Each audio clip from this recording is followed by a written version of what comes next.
Ginawa po nila para maka-assume ng office, si Senator Gatchalian, ginawa nila siyang pro tempore. Yan. But, in my opinion, his election as pro tempore was void. It was not valid because he was only elected by 12 senators, not 13. So he had no majority. Now, they needed that to declare, because, well, they said they had the majority, so they declared all the positions vacant. Di ba? Kasi hindi ka naman nakakorum eh. You have to declare all positions vacant. Kailangan may quorum ka. Di ba? Kaya sabi nila sa 12, may quorum na kami. Kasi yung dalawa, wala naman eh. Hindi naman yun makakabdalo eh. Paano nyo alam na hindi sila makadalo? Eh, hindi naman sinasabi sa konstitusyon na kung hindi sila makadalo. Ang sinasabi po, all its members. Sa Senate rules po, ganun din. Sa Section 44. Its members. Hindi po ba? Kaya, ang election po din sa Rule 2 ng Senate rules ay majority of all its members. Di ba? Kasi pwede naman nilang i-request ang korte for Senator Jinggoy to be allowed to appear for the purposes of quorum. But they did not do that. Alright? So, ang dalawang issues na yan, ayon ang nakakagulo sa isip ng mga tao. Pero titingnan yung nangyari. Sabi ni Senator Tulfo, there's no Senate Blue Ribbon meeting, hearing.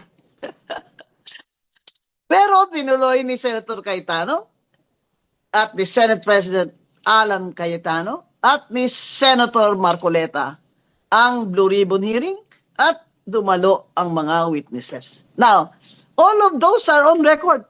And the Senate President Cayetano administered the oath, and therefore their oath is valid. They cannot contest that because they are not even contesting that Alan Peter is the Senate President. So, I think the non-lawyers also ng mga senador dyan, lalo na yung mga senador na bago, ay naguguluhan din po yan sila. Kaya lang, yun na yung linya ng kanilang grupo eh. Hindi po ba? So, kahit po dumalo si Chis Escudero, his presence had no valid effect for the purpose of quorum and especially for the election of officers, especially Senator Gatchalian as pro tempore, who presided over their meeting. So therefore, my opinion is that meeting of the session of the hearing where Senator Gatchalian presided is also void. Ngayon, may nagsasabi ho, adi presume na yun na tama yung mga ginawa nila. Paano naman po tayo makapresume na tama yung mga ginawa nila? Eh, nasa Constitution po, napakaklaro. All its members. Sa rules of the Senate po, napakaklaro. All its members. O sabihin na natin, ibigay ko na sa inyo. I'll give you that for the purpose of argument. Na meron nga kayong quorum doon sa 22. O sabihin nyo na, si Bato kasi hindi naman pwedeng i-compel yan. Kasi hindi naman natin alam kung nasaan siya. O di sa 23, ano ba ang 50% plus 1 ng 23? Hindi ba 12.5? So, hindi pa rin majority ang 12 for the purpose of calling the quorum. Alright. Now, granting for the sake of argument, again, I'll give you that. Na 12 lang ang quorum, ha? Granting, ha? Assuming lang na 12 ang quorum. Sige, para mag-argue lang tayo. Kahit na po nagka-quorum sila sa 12, hindi sila maka-elect ng officers. Kasi wala po silang 13. Which, the rules of the Senate, in Section 2, clearly states that to elect, they must have the vote. To be elected, you must have the vote of a majority of all its members. In statutory construction, this is very simple. The Constitution and the rules of the Senate is in plain language. There's no need to interpret it otherwise.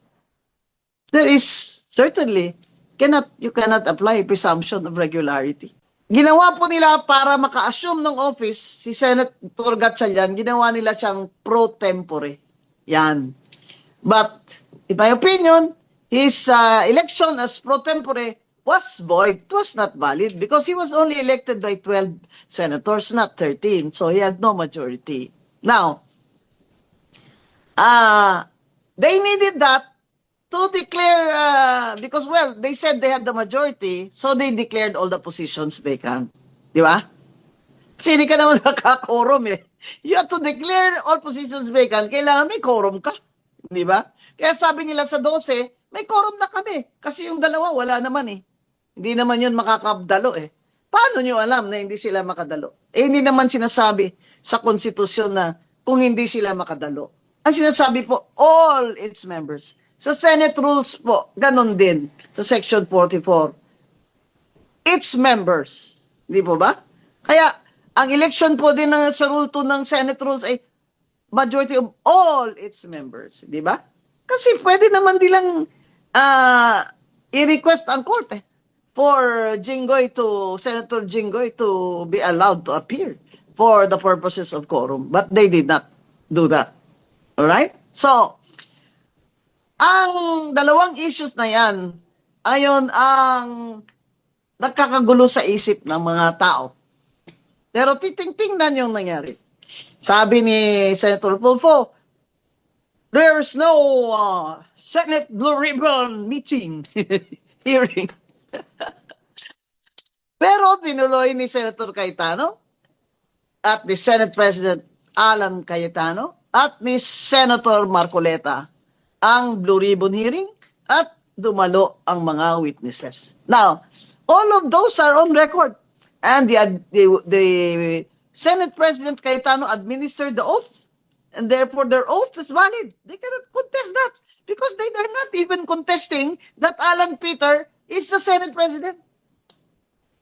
So, I think the non-lawyers also ng mga senador dyan, lalo na yung mga senador na bago, ay naguguluhan din po yan sila.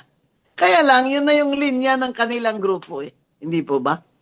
So, kahit po dumalo si Chis Escudero, his presence had no valid effect for the purpose of quorum and especially for the election of officers, especially Senator Gatchalian as pro tempore, who presided over their meeting. So, therefore, my opinion is that meeting of the session of the hearing where Senator Gatchalian presided is also void.